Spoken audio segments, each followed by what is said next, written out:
PTI के साथ है, इमरान खान के साथ है।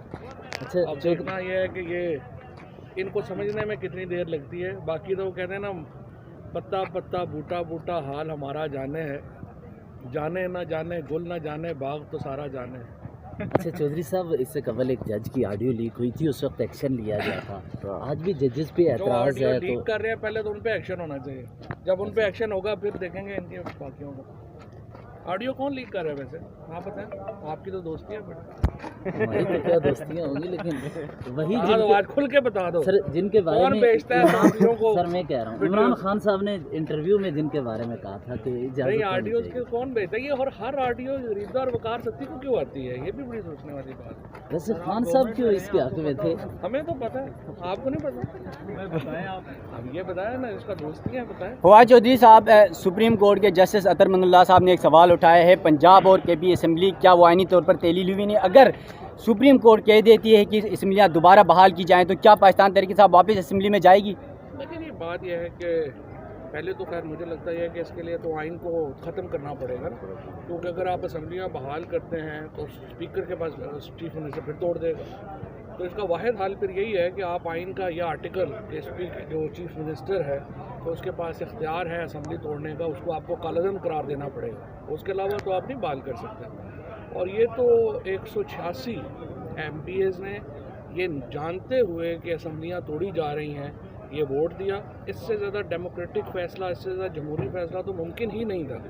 और अब भी अगर असम्बलियाँ बहाल होंगी चीफ मिनिस्टर फिर तोड़ देगा। और ये कोई प्रेशर होगा मरीम नवाज़ ने जो अदालतों के खिलाफ मुहिम चलाई है, इसका इन जजेस के ऊपर कोई डिसीजन के ऊपर? हाँ, मरीम नवाज़ ने क्या किया? जालाना बातें की, जालाना बातों को जजेस पे क्या असर? फैसल साहब भूटान की अदालत से निकल के पाकिस्तान की अदालत में आ जाते हैं। ये बता दें कि जस्टिस अतर मंदुल्लाह ने एक सवाल पूछा था कि असम्बलियाँ आइनी तौर पर तहलील हुई या नहीं। अगर इस सवाल पर जाती अदालत दोबारा असम्बलियाँ जो है वो बहाल करती है तो पाकिस्तान तहरीक इंसाफ दोबारा जाएगी असम्बलियों में? जब ये होगा तो फिर अपना बात होगी। अभी तक तो मफरूज़ा सवाल ही है, मफरूज़ों पे बात थोड़ी करते। ये अतर मंदुल्लाह साहब का सवाल है, मफरूज़ा है ना उनका भी, तो वो उनके जवाब दे देंगे। जब वो पूछा उन्होंने फिर उसका जवाब दे देंगे। इसमें ज़रा ये चीज़ भी ऐड ऑन करें कि कब तक डिसीजन आप समझते हैं? मेरे ख्याल में तो 2-4 दिन में आ जाना चाहिए मैक्सिमम। वो जुमेरात तक इसका डिसीजन आना चाहिए और तमाम जजेस को, तमाम इदारों को अपनी आपसे बढ़ के ऊपर उठ के पाकिस्तान की जो अवाम के बुनियादी हकूक़ हैं उनकी हिफाजत के लिए खड़ा होना चाहिए। और ये बड़ा इंपॉर्टेंट केस है। मौलवी तमीज़ुद्दीन खान केस के सिलसिले में जो लगा हुआ दाग है सुप्रीम कोर्ट को धोना है, और सुप्रीम कोर्ट आइन की अमलदारी के ऊपर जमहूरियत की बका के लिए अपना रोल अदा करे ताकि तारीख में वो ज़िंदा हो सके। बिकॉज जो नज़रिया ज़रूरत के तहत फैसले उन्होंने किए हैं वो कोई अवाम में पसंदीदा नज़र से नहीं देखे जाते। आज सुप्रीम कोर्ट का तमाम जजेस का बहुत बड़ा टेस्ट है। आप अवाम और आइन के साथ खड़े हैं या शराफिया के साथ खड़े होंगे तो पता लग। ये मरीम नवाज़ की स्टेटमेंट के ऊपर ज़रा कमेंट कर दें कि जजेस प्रेशर लेंगे इसका? जजेस का कोई प्रेशर नहीं होता, जो कोई भी जो बात करे उसका कोई प्रेशर नहीं। फैसल साहब ये बता दें जैसे कि गुज़िश्ता रोज़ राजनपुर का इलेक्शन पाकिस्तान तहरीक इंसाफ ने जीता है, क्या लगता है कि हुक्मरान इत्तेहाद इससे खौफजदा हुआ है?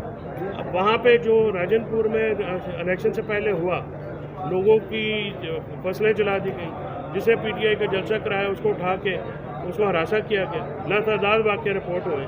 ठीक है, मेन स्ट्रीम मीडिया ने इसमें आंखें बंद की रखी, मुझे अफसोस है। लेकिन सोशल मीडिया में हमेशा जो है वो ये चीज़ें आती हैं और ये आई हैं। इसके बावजूद भी 36 से 37 हज़ार की जो लीड है या उससे ज़्यादा की लीड है उससे जीती है पाक PTI, तो ये आंखें खोलने के लिए काफ़ी है। और बाहर के इलेक्शन जो इलेक्शन हो रहा है, चाहे वो ज़मीनी इलेक्शन हो रहा है या बाहर का इलेक्शन हो रहा है, PTI उसमें जीत रही है। PTI के हमारे अब तक कैंडिडेट्स लाहौर, भागलपुर, मुल्तान, पिंडी, इस्लामाबाद हर जगह से जीते हैं बाहर के इलेक्शन। तो ये अवाम की आवाज़ है, इसको सुनना ज़रूरी है और यही जमहूरियत है। और कि अवाम फैसला करे, कोई और जो है बाहर बंद कमरों में फैसला ना हो।